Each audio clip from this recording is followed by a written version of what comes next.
আজ সমুদ্রে উল্টে গেল যাত্রী বোঝাই নৌকা। 30 থেকে 35 জন যাত্রী ছিলেন নৌকায়, সকলেই ডুবলেন জলে। আতঙ্ক চরমে। মুম্বাইয়ের গেটওয়ে অফ ইন্ডিয়ার কাছেই ঘটেছে এই দুর্ঘটনা। সঙ্গে সঙ্গে এগিয়ে এসেছে অন্য সমস্ত জাহাজগুলি।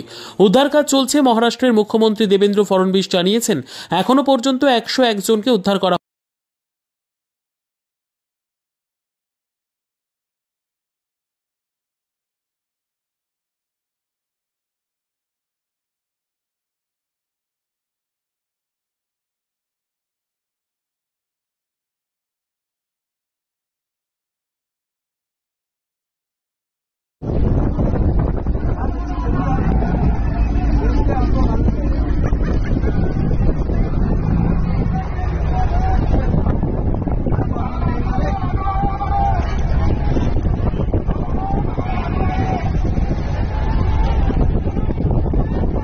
ये बोट है ना, यहाँ पे पलटी हुई है। गेटवे से एलिफेंटा जाती है ना, जो एलिफेंटा से जो गेटवे वाली थी पलटी हुई है।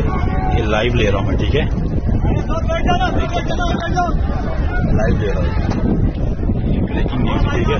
বিদ্যা, ব্যবসা, চাকরি, জটক বিচার, বিবাহ, পারিবারিক অশান্তি, সন্তান লাভ, বাস্তু সমস্যা, আরো যে কোনো সমস্যার সমাধানের একমাত্র সেরা ঠিকানা জ্যোতিষী প্রসাদ রায়। আর দেরি না করে আজই চলে আসুন প্রসাদ রায়ের কাছে। আমাদের ঠিকানা RC80 Bengal Ambuja city centre, Durgapur 16, near Jorhat rotary.